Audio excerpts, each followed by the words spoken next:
1.5 வருஷம் பார்த்தேன். நான் வந்து கட்சி சார்பாக உழைக்கணும், கட்சி சார்பாக வேலை செய்யணும், பாஜகவுடைய காரியகர்த்தாக நான் வந்து பணியாற்றணும்னு ஆசை இருந்தது. கட்சிக்காக என்னால் வந்து எங்கேயுமே வந்து ஒரு டெலிவிஷன் டிபேட்ஸ்லையும் என்னால் கலந்துக்க முடியல. ஒரு பேச்சு திறமை இருக்குது. நான் அப்படி இருந்தும் நேஷ்னலி ஒரு லோக்கலின்னு வந்து எங்கேயுமே வந்து கட்சி சப்போர்ட் பண்ணிவிட்டு பிரதமர் சப்போர்ட் பண்ணிவிட்டு என்னால் வந்து அதில் ஈடுபட முடியல, என்னால் வேலை செய்ய முடியல. ஸோ அதனால தான் நான் அப்போவே வந்து நட்டாஜிக்கிட்டையும் சந்தோஷிக்கிட்டையும் அண்ட் அமித்ஷா அவர்கள்கிட்டையும் நான் வந்து மெசேஜ் அனுப்பிச்சிருந்தேன். தேசிய மகளிர் ஆணைய உறுப்பினராக இருந்து ராஜினாமா பண்ணியிருக்கேன், என்ன காரணம்? காரணம் ஒன்று தான். அந்த மாதிரி ஒரு பொசிஷனில் இருக்கும்போது, ஒரு பொறுப்பில் இருக்கும்போது கட்சி சார்பாக ஈடுபட முடியாது. நீங்களே பார்த்தீங்கன்னா கமலாலயத்துக்கு 1.5 வருஷம் கழித்து தான் நான் இன்றைக்கி வந்திருக்கேன். 1.5 வருஷமாக அந்த பொசிஷன், அந்த பொறுப்பு ஏற்றதுக்கப்புறம் கமலாலயத்துக்கு வரவே இல்லை. போன வருஷம் February மாதத்தில் அந்த பொசிஷன் கொடுக்கப்பட்டது. மார்ச்சில் ஆஃபீஸ் அசியூம் பண்ணேன். அண்ட் அதுக்கப்புறம் நான் கமலாலயம் பக்கமே வரலை, ஏன்னா வரக்கூடாது, அதுதான் எங்களுடைய பைலாஸ் சொல்லுது. ஸோ 1.5 வருஷம் பார்த்தேன்.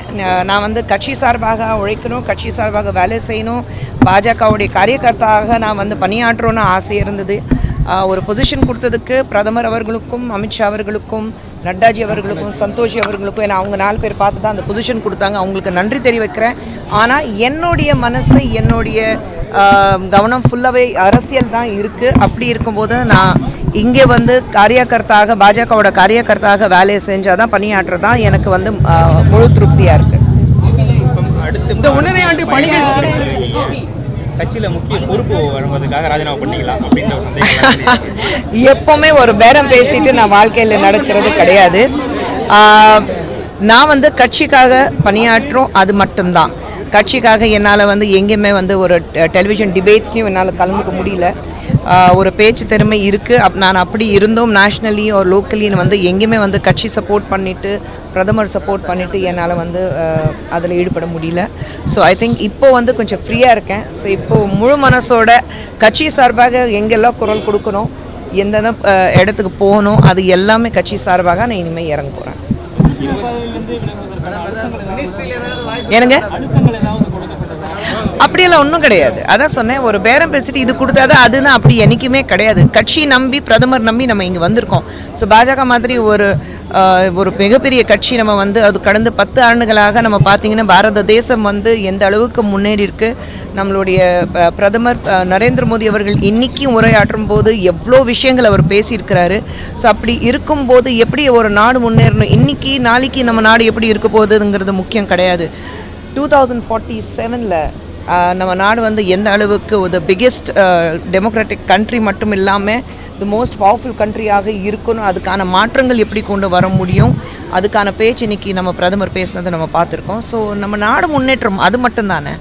நான் முன்னேறி என்ன பண்ண போகிறேன்? நம்ம நாடு முன்னேறினா தான் நம்ம பசங்க அவங்களுடைய அடுத்த ஜென்ரேஷன் முன்னேற முடியும். ஸோ அதுக்கான வேலைகள் இப்போ இருக்குது. 26 ஐயோ ஆரம்பிச்சிட்டிங்களா? ஐயோ ஆரம்பிச்சிட்டிங்களா? 26 அடுத்தது என்ன நடக்க போகுது எனக்கே தெரியல. ஸோ இன்றைக்கி தான் வந்திருக்கேன் கமலாலயத்தில். ரொம்ப சந்தோஷமாக இருக்குது. அதுவும் இந்த மாதிரி ஒரு சுதந்திர தினம் கொண்டாடுறதுக்காக 1.5 வருஷம் கழித்து நான் வந்து கமலாலயத்துக்கு வந்திருக்கேன். ரொம்ப சந்தோஷமாக இருக்குது. ஐயோ எனக்கு சத்தியமாக தெரியல. நான் ரிசைன் பண்ணியிருக்கேன். நீங்கள் ரிசைன் பண்ணுங்கன்னா யாருமே என்கிட்ட சொல்லலை. ஆனால் ரெசிக்னேஷன் வந்து கிட்டத்தட்ட ஒரு 6-7 மாதத்துக்கு முன்னாடியே நான் வந்து பேச ஆரம்பிச்சிட்டேன். ஏன்னா NCW அந்த பொசிஷனில் இருக்கும்போது என்னால் வேலை செய்ய முடியல. ஸோ அதனால தான் நான் அப்போவே வந்து நட்டாஜிக்கிட்டையும் சந்தோஷிக்கிட்டையும் அண்ட் அமித்ஷா அவர்கள்கிட்டையும் நான் வந்து மெசேஜ் அனுப்பிச்சிருந்தேன். நட்டாஜி சந்தோஷி நேராக பார்த்து நான் பேசினேன். அப்போவே சொன்னேன் கொஞ்சம் டைம் கொடுங்க சொல்லிட்டு இருந்தாங்க. இப்போ போன மாதம் நான் போய் ரெசிக்னேஷன் கொடுத்துட்டேன். சரி இப்போ கொடுங்கன்னா சொன்னாங்க. ஸோ நான் போன மாதம் ரெசிக்னேஷன் கொடுத்துட்டேன்.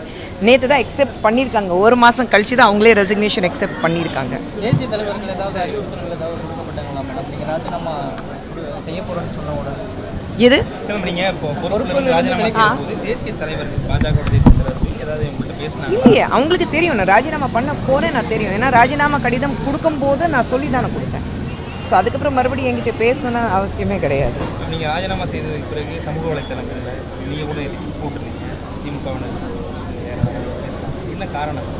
பயம். ஒரு கட்சி சார்பாக பேச முடியாத அளவுக்கு நான் இவ்வளோ சொல்லியிருக்கேன். இப்போ கட்சி சார்பாக பேசும்போது எவ்வளோ பேசுவேன். அந்த பயம் கொஞ்சம் நல்லது, அந்த பயம் இருக்கட்டும். என் பேர் பார்த்தாலே கொஞ்சம் நடுங்குறாங்கல்ல. அந்த பயம் நல்லது அவங்களுக்கு. நான் சிம்பிளான விஷயம் சொல்கிறேன், மடியில் கணம் இருந்தால் தான் அந்த பயம் இருக்கும். மடியில் எவ்வளோ கணம் இருக்குது அதை திமுக காரங்களுக்கு தெரியும். அந்த பயத்தில் தான் பேசிகிட்டு இருக்காங்க. பேசிட்டோம், இதுக்கப்புறம் தான் விளையாட்டு ஆரம்பிக்க போகுது.